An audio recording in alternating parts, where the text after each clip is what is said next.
তো আজকে আমি বানিয়েছিলাম তিলের বড়া। তো তিল অল্পখানেক নিয়ে আমি গ্রাইন্ডারে লঙ্কা আর একটু মশলা দিয়ে পিষে নিয়েছিলাম। তিলের বড়াটা আছে যে আমার খুব প্রিয় জিনিস। অনেক দিন হয়ে গেছে, সেই মায়ের কাছে শিখেছিলাম, মা করে করে খাওয়াতো। অনেক দিন খাওয়া হয় না, বছরে একবার বা 2 বছরে একবার বা অনেক বছর কেটে যায়, খাওয়া হয় না। ব্যাঙ্গালোরে এটা নিয়ে আমার দ্বিতীয়বার বানানো হচ্ছে এটা। আগের বারেও একবার করেছিলাম, তেমন একটা খেতে টেস্ট হয়নি। তো এইবারে বানিয়ে দেখছি কেমন খেতে লাগে। তো অল্প পরিমাণে পেঁয়াজ লবণ সব মিক্স করে নিলাম, ভালো করে হলুদ দিয়ে মেখে নিচ্ছি এইভাবে। তো মা মাঝে মধ্যেই করে এটা খাওয়াতো, তো সেইভাবে এখন আর খাওয়া হয় না। তো অল্প পরিমাণে এইভাবে দেখো কড়াটা গরম করে নিয়েছি, আর একটু একটু করে নিয়ে আমি গরম তেলের মধ্যে এইভাবে দিয়ে দিয়েছিলাম।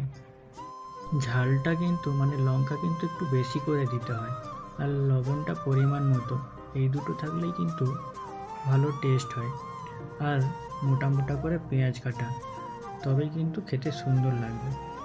আর এটা কিন্তু বেশি তেলের মধ্যে ডুবিয়ে ছেঁকে ভাজা যাবে না, তাহলে কিন্তু সব তেল ওতেই টেনে নেবে, খেতে তখন কিন্তু আর ভালো লাগবে না। তো অল্প তেলের মধ্যেই ভাজতে হবে, উল্টে পাল্টে এইভাবে।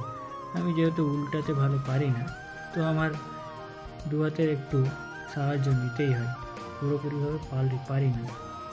তো এইভাবে আমি সব কটা উল্টে নিচ্ছিলাম। এটা আমার খেতে এই কারণেই ভালো লাগে, দেশেতে তো গেলে এখন তেমন পাই না। আর এইগুলো কিন্তু আমি সব কিছু মায়ের কাছেই শিখেছি। মা যখন রান্না করতো তখন আমি যদি পড়তামও, তখন পাশেই বসে থাকতাম রান্নার কাছে। তো এইভাবে মায়ের কাছ থেকে এগুলো আমি শিখেছি। আর এখন যখন মন করে তখন আমি ব্যাঙ্গালোরে করে করে খাই। তো ভাজা কিন্তু কমপ্লিট, এইভাবে আমি নামিয়ে নিচ্ছিলাম। তো কেমন হয়েছে কমেন্ট করে জানিও তোমরা।